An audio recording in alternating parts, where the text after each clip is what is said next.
Hello everyone, कैसे हैं आप सब। आज का ये वीडियो दो टॉपिक के ऊपर रहने वाला है।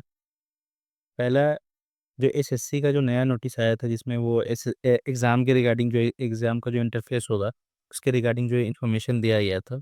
एसएससी का जो इन्फॉर्मेशन था उसके बारे में बात करेंगे, और दूसरा बात करेंगे कि कुछ बच्चे का जो स्कोर होता है वो 120 110 के आसपास जो मार्क्स है इतना के आसपास आके रुक सा गया है, तो उसको कैसे आप बढ़ा सकते हैं, उसको कैसे आप 20-25 नंबर के आसपास आप उसको और आगे लेके जा सकते हैं, उसके बारे में स्ट्रेटजी के बारे में बात करेंगे। ये वीडियो आप टाइम को लेकर, अब आपके पास एग्ज़ाम में ऐसे भी टाइम नहीं है, मुश्किल से 20 दिन बचा हुआ है एग्ज़ाम को, तो आप इस बीच में आप अपने प्रिपरेशन पे ध्यान दीजिए। ये वीडियो अगर आपको ज़रूरत है, आपका स्कोर अगर मार्क्स अगर आपका जो आ रहा है वो 120 के आसपास आ रहा है, 120-25 के आसपास आ रहा है और वहाँ पे रुक सा गया है, वो इम्प्रूव नहीं हो रहा है, तो फिर आप इस वीडियो को देखिए, आपको हेल्प होगा। आप ये वीडियो का स्पीड को इंक्रीज़ करके देख लीजिए, 1.5x या फिर 2x में करके देख लीजिए, जो आपको सूटेबल लगता है। क्योंकि आपके पास अभी टाइम नहीं है, एग्ज़ाम बहुत नज़दीक आ चुका है। तो चलिए सबसे पहले बात करते हैं, एसएससी में अगर आपका मार्क्स 120 के आस-पास रह रहा है, अगर आपका जो मार्क्स है 120, 110 इस बीच में अगर आपका रह रहा है, 125 के आस-पास रह रहा है, अगर आके यहाँ पे रुक सा गया है, तो आप क्या कीजिएगा? तो सबसे पहले तो आप एनालिसिस कीजिए और उसमें देखिए। सबसे पहले आप एनालिसिस कीजिए और देखिए कि आपका जो सेक्शन है, कौन-सा 4 सेक्शन होता है, जिसमें क्या है रीज़निंग, मैथ, इंग्लिश और जीएस। ये आपका 4 सेक्शन है।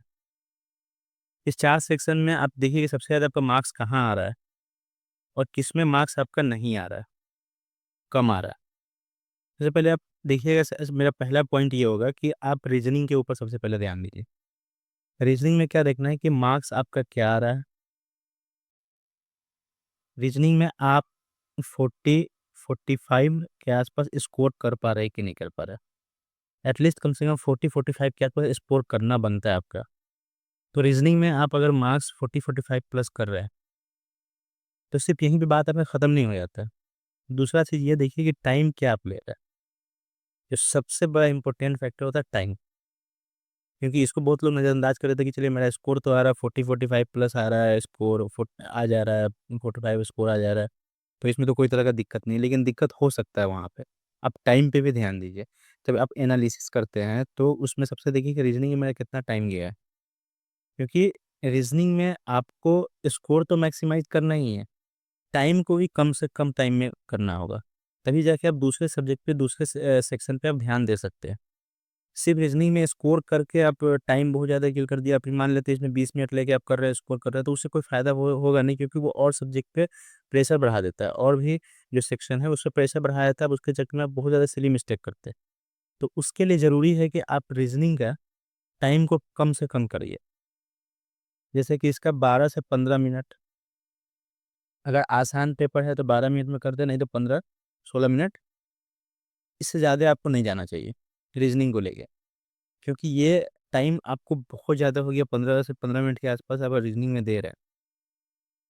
इससे ज़्यादा अगर दे रहे हैं तो फिर आपके पास दिक्कत, आपका स्कोर ले ही आ जा रहा है, लेकिन आपको दूसरे सेक्शन में परेशानी होगी।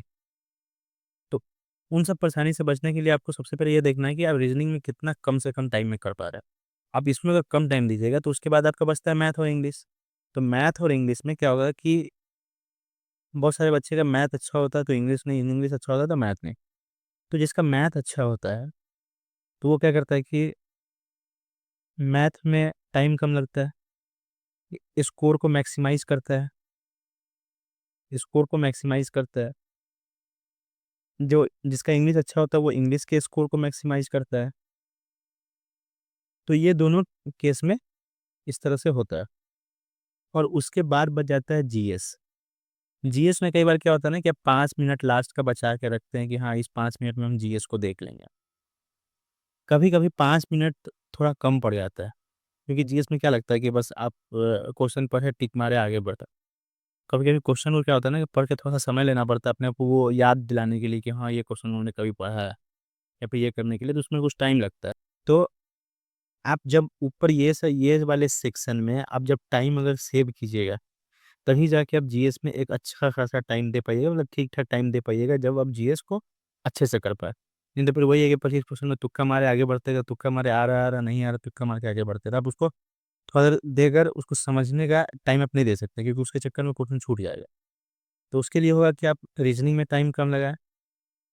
उसके बाद मैथ और इंग्लिश में जो आपका अच्छा पोर्शन है वहाँ पे आप मार्क्स को मैक्सिमाइज करें, और टाइम को एक ठीक ठाक टाइम में आप उसको वहाँ से टाइम बचा के निकल ले।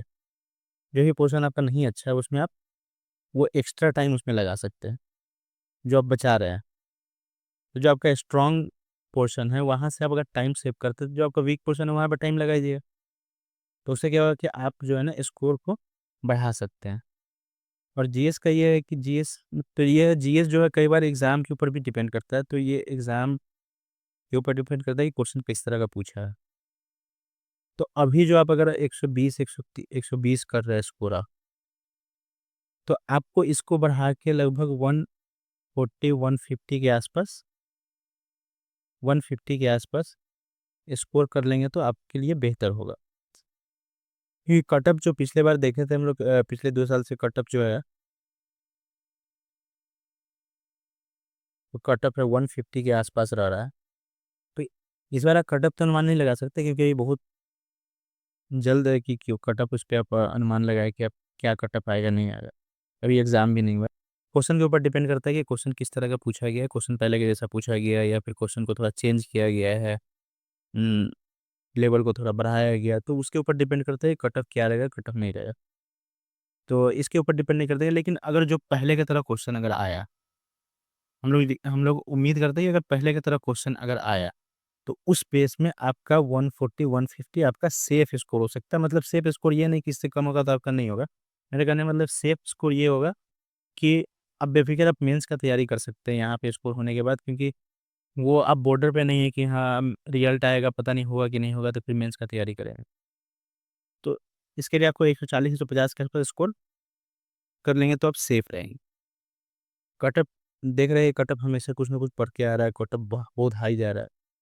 तो उसका सबसे बड़ा रीज़न ये भी है कि जीएस जीएस जो है, जीएस का क्या था ना कि पहले मेंस में जीएस नहीं पूछता था। अब जो है जीएस मेंस में पूछने लगा है। तो जो ही जब मेंस में जीएस पूछने लगा, तब जितने भी स्टूडेंट है सब जीएस शुरू से ही पढ़ना शुरू कर देते हैं। अब जो शुरू से जब पढ़ना शुरू कर देंगे तो obvious सी बात है कि वो प्री में भी आएगा। तो प्री में आएगा तो क्वेश्चन क्वेश्चन बनता है। तो इसके चलते जो स्कोर होता है वो बढ़ जाता है, और इसके चक्कर में कटअप भी बहुत हाई जा रहा है। तो जीएस आपका बहुत कुछ डिसाइड करता है, क्योंकि जीएस आप मैथ रीजनिंग और इंग्लिश से जो आप अपना बेस बना के रखते हैं, स्कोर को मैक्सिमाइज करते हैं कि हाँ भाई मेरा इधर से आके आपको उधर 150 में अगर हम 130 ले आते हैं, 125 ले आते हैं, 140 ले आते हैं, जिस तरह का ये कैपेबिलिटी है वो हिसाब से आप ले आते हैं। तो आपका जो जीएस का जो स्कोर है उसके ऊपर बोलते हैं ना चेरी ऑन द केक, तो वो काम करता है कि एक वो सोने पे सुहागा है ये जीएस है। आप जीएस को धीरे-धीरे, अभी 20 दिन बचा हुआ है, जीएस को धीरे-धीरे करके अब कुछ चैप्टर जैसे कि आपको, जैसे आप जीएस में क्या कर सकते हैं, हिस्ट्री हिस्ट्री पे आप ध्यान दे सकते हैं। हिस्ट्री में जो कांग्रेस का डिवीज़न है, या फिर बैटल्स लड़ी गई है वो है, यहाँ से क्वेश्चन कुछ बनता है तो यहाँ पे आप ध्यान दे सकते हैं। उस तरह पॉलिटी में आर्टिकल्स वगैरह जो इम्पोर्टेंट आर्टिकल हो गया, इम्पोर्टेंट आर्टिकल हो गया, ये आप देख सकते हैं। गवर्नेंस के बारे में देख सकते हैं, गवर्नेंस से क्वेश्चन पूछा जाता है अक्सर। तो ऐसे ऐसे बहुत सारे इंपॉर्टेंट टॉपिक है, आप वहाँ पे धीरे धीरे करके आप देख सकते हैं। तो उससे क्या होगा कि आपका स्कोर बढ़ने का चांसेस रहेगा। तो ये तो हो गया आपका जो मार्क्स एनालिसिस कर रहा है कि आपका टाइम के ऊपर एनालिसिस करता है कि हाँ किस सब्जेक्ट में कितना टाइम लग रहा है, कि कौन सा पोर्शन में हम कितना टाइम दे पा रहे हैं। तो पहला पहला एनालिसिस में आप ये देखिए कि टाइम क्या लग रहा है। उसके बाद जो सबसे इम्पोर्टेंट बात हो जाता है वो मेरे ख्याल सिली मिस्टेक। आपको एनालिसिस में देखना है कि सिली मिस्टेक जो हो रहा है आपका, सिली मिस्टेक के ऊपर ध्यान दीजिए कि आप ध्यान से देखिए आपने जो दिए हुए पिछले मॉक्स में कि आपने कहाँ-कहाँ सिली मिस्टेक करा है? अगर आपके एग्ज़ाम में 100 क्वेश्चन पूछे जा रहे हैं, तो आप इसमें से मैक्सिमाइज़ करते हैं क्वेश्चन अटेम्प्ट कि कितना अटेम्प्ट करना है। तो उस अटेम्प्ट में अगर आपका 5 से 6 क्वेश्चन भी अगर आपका सिली मिस्टेक से गलत हो जा रहा है, तो पता है आपका स्कोर कितना का डिफरेंस आ जाएगा? 15 नंबर का। 15 नंबर आप यहाँ से सिली मिस्टेक को अगर रोक रहे हैं, अगर 6 क्वेश्चन आपका गलत हो जा रहा है, अगर 4 क्वेश्चन भी गलत हो रहा है सिली मिस्टेक से, फिर भी अगर इसको आप रोक लेते हैं, तो 10 नंबर तो आपका इंक्रीज़ कर जाएगा। तो सिली मिस्टेक पे ध्यान दीजिए, सबसे पहले आप ऑब्ज़र्व कीजिए कि मेरा सिली मिस्टेक कहाँ पे ज़्यादा हो रहा है, कौन-से पोर्शन में ज़्यादा हो रहा है। कभी आपको ये है कि रीज़निंग में हो जा रहा है, कभी जीएस में हो जा रहा है, तो उसके लिए आपको क्या होगा कि एग्ज़ाम जब मॉक दे रहे हैं, तो आपको उसमें बहुत ज़्यादा केयरफुल होना पड़ेगा। उसको अगर आप सिली मिस्टेक को रोक लेते हैं, तो आपको यहाँ से उम्मीद है कि 10 से 15 नंबर तो आपको यहाँ से बढ़ जाएगा। क्लियर है? 10 से 15 नंबर तो आपका यहाँ से ए एक्स्ट्रा बढ़ने वाला है। तो अब सिर्फ़ इसमें कुछ मेहनत नहीं है, बस सिर्फ़ आप थोड़ा कि ज़्यादा केयरफुल हो जाइए मॉक देते समय, तो उससे ही आपका इतना बढ़ जाएगा। तो और आप क्या कर सकते हैं स्कोर के लिए? जैसे पैसेज है, पैसेज आपका हमेशा एग्ज़ाम में पूछा ही जा रहा है। तो पैसेज 1 से 2 पैसेज आपके एग्ज़ाम में होता है। तो कम से कम 8 से 10 क्वेश्चन या कम से कम 9 भी होगा तो 5 क्वेश्चन तो कन्फर्म है ना, 5 क्वेश्चन पैसेज का आपको पूछा जाता है। तो पैसेज पे आप ध्यान दीजिए, पैसेज कब आपका सही होगा जब आपका रीडिंग अच्छा होगा। क्योंकि कई बार क्या होता है ना कि आप जब पैसेज बना रहे होते हैं, तो आप पढ़ते अगर आपका रीडिंग अच्छा होता है तो आप क्वेश्चन पढ़ा रहे आप फिल इन द ब्लैंक दिया हुआ है कि यहाँ पे आपको पढ़ना है। आप फ्लो में ना वो पढ़ते हुए चले जाते हैं, वो फ्लो में निकल जाता है। तो आपका रीडिंग अच्छा होगा तो ये सब आपके साथ होगा। तो रीडिंग आप अच्छा कीजिए, रीडिंग प्रैक्टिस जितना अच्छा रहेगा उतना अच्छा पैसेज को टैकल कर पाएँगे। तो पैसेज को आप ज़्यादा ध्यान दीजिए क्योंकि पैसेज का क्वेश्चन अक्सर एग्ज़ाम में पूछा जाता है, ये कन्फर्म क्वेश्चन होता है। तो समरी क्या हुआ इस चीज़ का कि आपको सबसे पहले टाइम सेविंग पे ध्यान देना है, टाइम सेविंग पे, टाइम सेविंग पे आपको ध्यान देना है कि टाइम की खासकर रीज़निंग में, टाइम सेविंग कहाँ देना है? रीज़निंग। रीज़निंग में टाइम को एकदम से मिनिमाइज़ कीजिए और स्कोर जो मार्क्स है, मार्क्स आपका उसको मैक्सिमाइज़ कीजिए। मार्क्स को मैक्सिमाइज़ कीजिए क्योंकि रीज़निंग में क्या है ना कि रीज़निंग में स्कोर सारे स्टूडेंट जो भी सिलेक्टेड होते हैं, वो सारे स्टूडेंट आपको रीज़निंग में स्कोर अच्छा करते हैं। तो वहाँ से आप लीड तो नहीं ले सकते लेकिन एक आप कम्पीट तो करते हो, वहाँ पे आप सबको बराबर तो रह सकते हैं ना, वहाँ वहाँ पे आप नीचे अगर चले गए, वहाँ पे स्कोर आप कम कर गए, तो आपको दूसरा सब्जेक्ट में अच्छा स्कोर करना होगा। तो रीज़निंग में आपको टाइम कम से कम टाइम में आपको ज़्यादा से ज़्यादा अच्छा स्कोर करना है।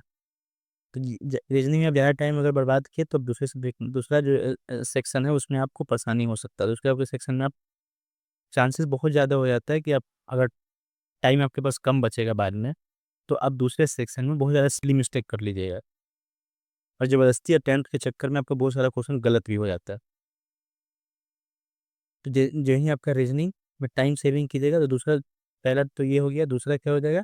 दूसरा हो जाएगा आपका सिली मिस्टेक को रोकना। सिली मिस्टेक को आपको रोकना है। उसके लिए आपको क्या होगा? केयरफुल होना होगा। जो एग्ज़ाम में अच्छे से केयरफुल रहिएगा तो आपका सिली मिस्टेक हो जाएगा। तीसरा जो पैसेज है, पैसेज रीडिंग में आपको रीडिंग अच्छा करना है। अगले वही 15-20 दिन बचा हुआ है तो रीडिंग आप कितना अच्छा प्रैक्टिस कर पाइए, आपको रीडिंग अच्छा करना है। तो इससे आपका पैसेज अच्छा हो जाएगा। चौथा बात ये है कि अगर आपको कुछ चीज़ छूट गया है, तो उसका सबसे पहले लिस्ट बनाइए। आप ये मत करने लग जाइए कि हाँ, जो चीज़ छूटा सबको पढ़ने लग जा रहा है। उससे क्या होगा ना कुछ पूरा नहीं होगा। तो सबसे पहले एक लिस्ट बनाइए कि आपका कितना ये छूटा, टॉपिक बना लीजिए कि हाँ, मेरा ये छूटा, ये छूटा, ये छूटा। आपका एक लिस्ट बन जाएगा ना कि आपका कितना टॉपिक छूटा हुआ है, आपको क्या-क्या कवर करना है। और उसके बाद ना आप वन बाय वन करके आप धीरे-धीरे सबको कंप्लीट करते जाइए। आप एक साथ सभी टॉपिक को पढ़ना शुरू कर देंगे ना, आप कुछ भी अच्छा नहीं हो पाएगा। तो बेहतर ये है कि आप धीरे-धीरे एक-एक टॉपिक करके आप कंप्लीट कीजिए, एक-एक टॉपिक करके कंप्लीट कीजिए, फिर उसका रिवीजन करते रहिए। उससे क्या होगा कि आपका वो टॉपिक अच्छे से कंप्लीट हो जाएगा। तो उससे जो भी क्वेश्चन आएगा वो आपका छूटने वाला नहीं होगा। आप धीरे-धीरे सारा चैप्टर को करने लगे सारे जो छूट गया हुआ टॉपिक है सबको अगर करने लग जाएगा उससे क्या होगा कि कोई भी सही से पूरा नहीं हो पाएगा। एग्ज़ाम के प्रेशर में बहुत बार ऐसा होता है एग्ज़ाम के प्रेशर में आपको लगता है कि मेरा ये छूट गया, ये छूट गया, ये छूट गया, तो आप सब कुछ करने लग जाते हैं। तो उससे कुछ फ़ायदा होने वाला नहीं है। तो अच्छा ये होगा कि आप एक लिस्ट बना लीजिए कि हाँ, मेरा ये टॉपिक छूटा हुआ है। उस टॉपिक को धीरे-धीरे करके, एक-एक करके आप वहाँ से शुरू कर सकते हैं। हाँ, लिस्ट में ये कर सकते हैं कि जो जिससे क्वेश्चन आपको रिपीटेडली बार-बार पूछा जा रहा है, टॉपिक आपका छूटा हुआ है, तो उसको सबसे पहले को कंप्लीट कर लीजिए। तो ये कर सकते हैं। तो ये चीज़ है कि जो चीज़ बच गया हो उसको पूरा कर लीजिए। तो इससे आपका स्कोर बूस्ट हो जाएगा। अब बाकी जो जीएस है, जीएस का तो आपको स्कोर, और जीएस में आप अच्छा स्कोर कीजिएगा तो आपको टोटल कंप्लीट भी अच्छा स्कोर होगा। मेरा जो सीजीएल 2024 का जो स्कोर था, वो 164 पॉइंट समथिंग था।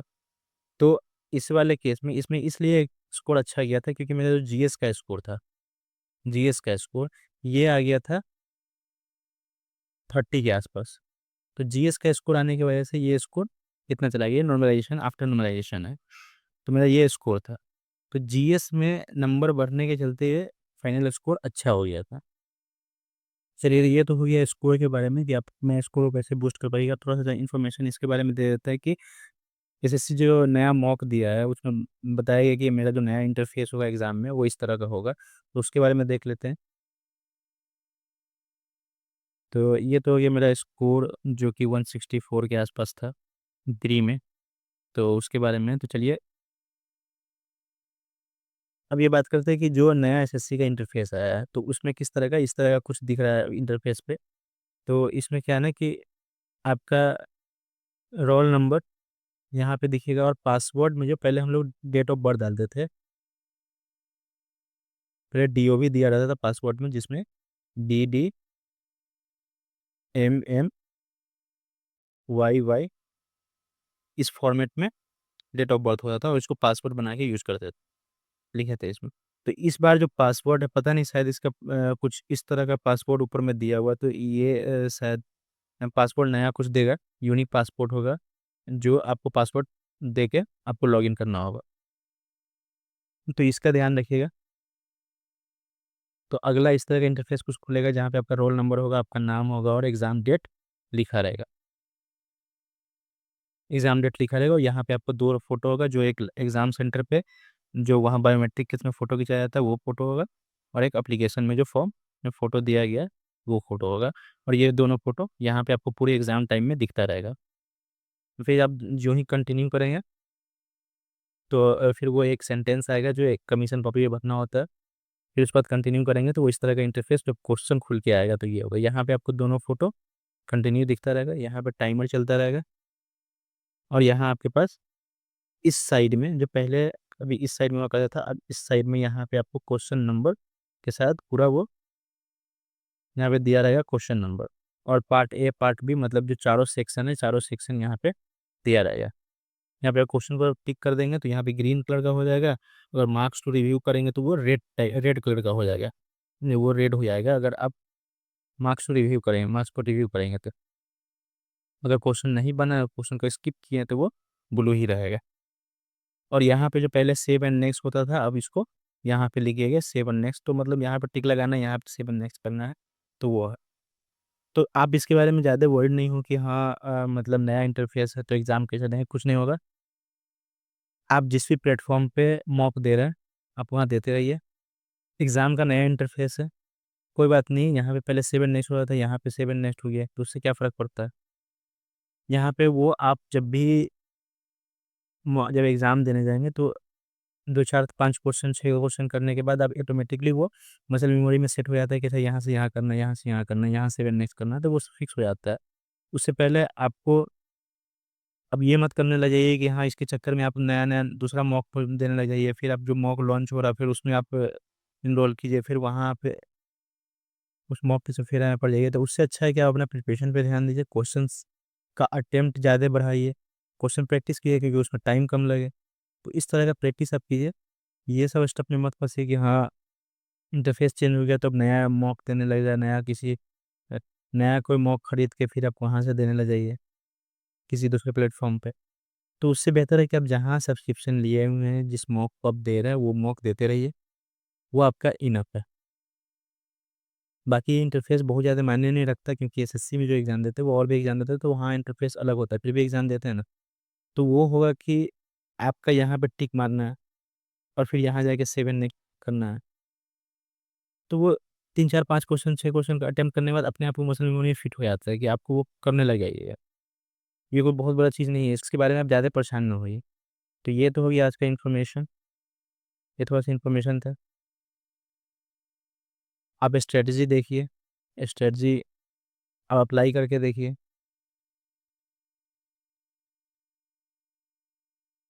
एक बार मेरे कहने पे आप एक बार जो इस तरह का एनालिसिस करके देखिए, जहाँ पे आपको टाइम का ध्यान रख के सिली मिस्टेक ना हो पाए, पैसेज को अच्छा से करके आप इस पे ध्यान दीजिए, 2-4 दिन में आपको रिज़ल्ट दिखने शुरू हो जाएगा, आपका स्कोर बढ़ेगा। जी, तो चलिए आज की वीडियो को यहीं पे ख़त्म करते हैं। अगर ये वीडियो आपको अच्छा लगा हो, हेल्पफुल लगा हो, तो लाइक कीजिए, दोस्तों के साथ शेयर कीजिए, सब्सक्राइब कीजिए। सेशन यहीं पे ख़त्म होता है। Thank you.